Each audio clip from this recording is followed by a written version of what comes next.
60 Minutes Rewind. To learn what is on the minds of the men we ask to do our fighting for us, a 60 Minutes crew flew to Vietnam with a plane load of replacements. Then we flew back home again with men who had served there a year or more to see what effect that year had had on them. They took off from Travis Air Force Base in California. It could have been a commercial flight to anywhere. Some of them had stowed portable television sets and guitars in the baggage compartment, hoping for an assignment where they could use them. No weapons. They'll be issued in Vietnam. Going to war is not like it used to be. There's no commanding officer on board, nobody in charge, unless perhaps it's the stewardesses. The plane is a commercial Super DC-8 chartered by the military.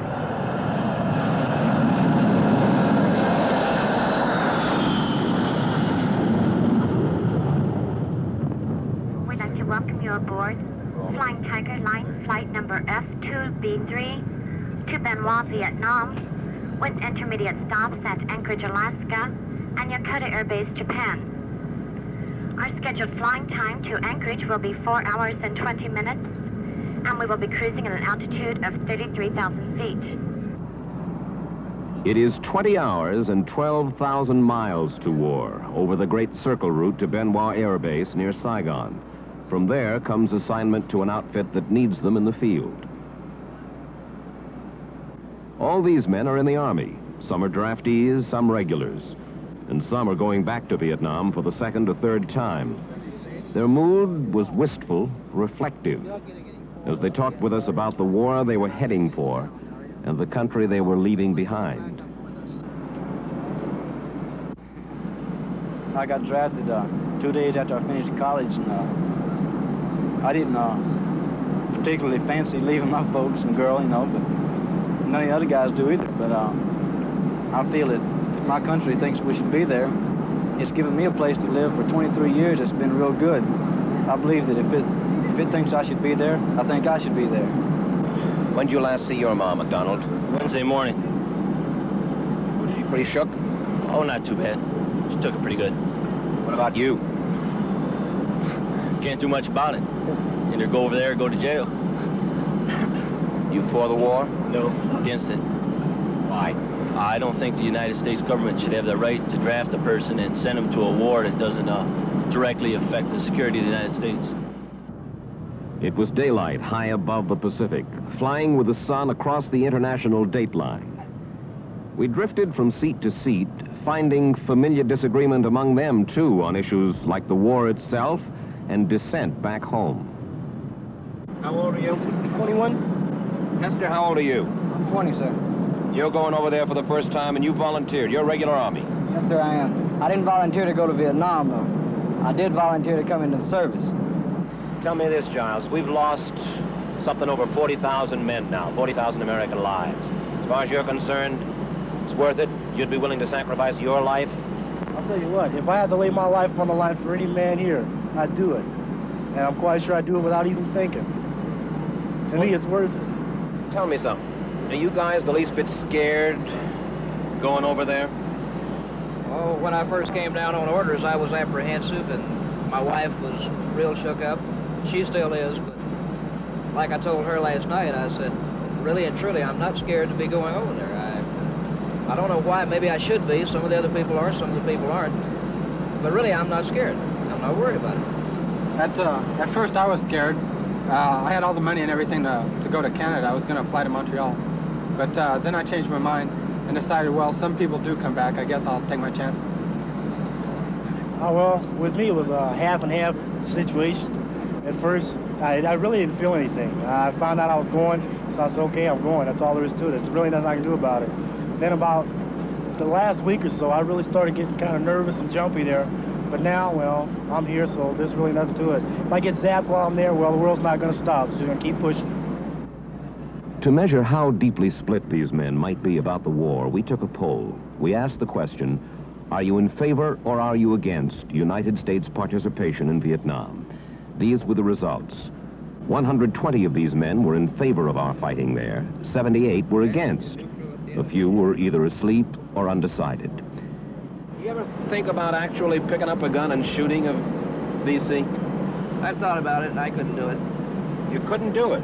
No, I wouldn't do it. Well, now, wait a minute. You're going to Vietnam. You're a U.S. soldier. And yet you couldn't kill a man? I couldn't kill a man. If that man came at you with a gun, you couldn't kill him? If it was in self-defense, I would. I mean, it's your life or his, man.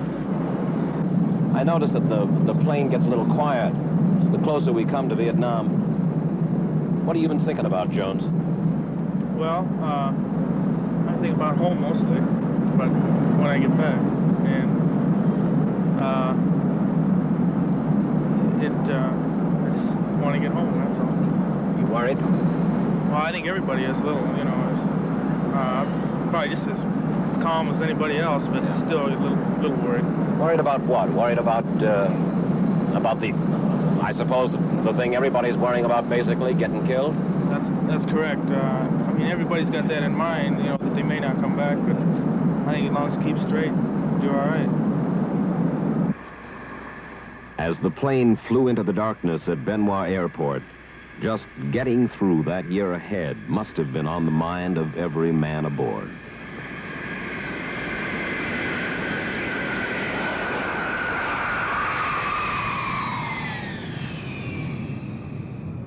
Gentlemen, if at any time while deplaning the aircraft has been hit by rocket or mortar fire, please continue into the terminal building while face down on the ground until you're given the all clear.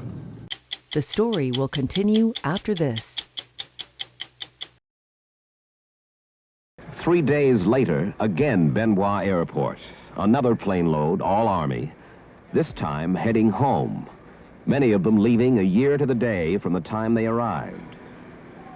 If they are leaner and harder than the men coming in, they are a year older and with some rough times behind them. If they are tired, it is partly because they've been exhausted by 2 to 3 days of Army processing, waiting in the barracks, waiting at the airport, waiting for the announcement to get on board.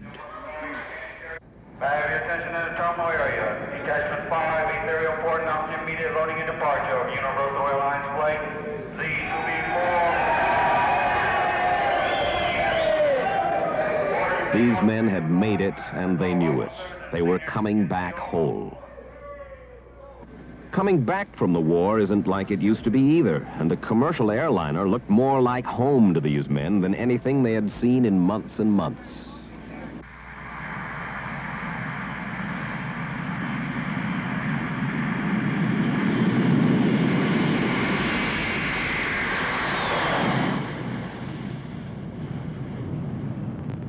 Opportunity to welcome you aboard. For myself, the rest of the crew, and Universal Airlines, we're very happy to have you with us on your return flight to the States. Liftoff was at 7 p.m., the start of 20 hours back to California. This time it would be evening, then black night, then daylight to Alaska, and finally night again for the landing at Travis Air Force Base. Most of the men dropped right off to sleep, and it seemed an intrusion to bother them with questions. But gradually they gathered round to tell us what was on their minds after a year in Vietnam. When I first came over here, I was against the war. Now that I am here and seen what is going on here, I am fully for the war here in Vietnam. These people do need help. Most of the guys I know don't want to be there, and when they get out, they don't want to be there more, even more. They really hate it, and they think it's stupid. Again on this flight, we asked everyone aboard, are you in favor or against U.S. participation in the Vietnam War? They asked us to announce the results. Here are the results of the poll. On the way across to Vietnam, when we talked to principally draftees, but some regular Army fellows, some officers, some who were going back for their second or even their third tour in Vietnam, the results were 124 U.S. participation, 78 against U.S. participation. 9 guys were asleep.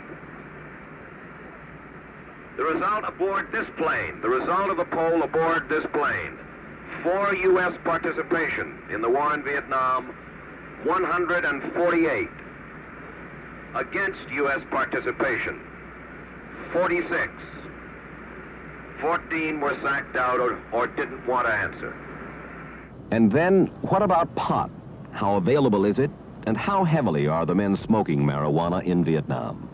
What about it, Petty? Is there a considerable amount of pot smoking where you were? Yeah, there was a lot of pot smoking. There was nothing else to do. Well, I'll tell you what, Mike, if you beat that bush for 9 months like everybody else does, and you ain't got nothing else to do, I think you would smoke marijuana. I would think it'd be dangerous as can be to get stoned and go into combat. Well, you've been as much combat as some of those guys have. You ain't got no alternative because you know you're going to get zapped and go home without a leg. If you're lucky, you're going to make it home like we did. Is that a wound or a... It's from a hand grenade. Where? Cambodia. We were off the Pacific coast now, less than an hour from home. And getting home was what it was all about. Chief, what's going through your mind right now?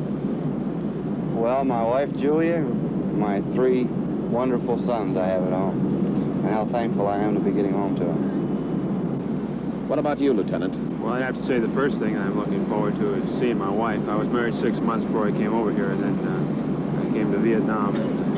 I want to go meet good old what's-her-name again. I'd like to know exactly there's going to be much changes as far as attitude of people towards me coming back from Vietnam, and exactly how I'm going to react to what's going on back in the world right now as far as demonstrations.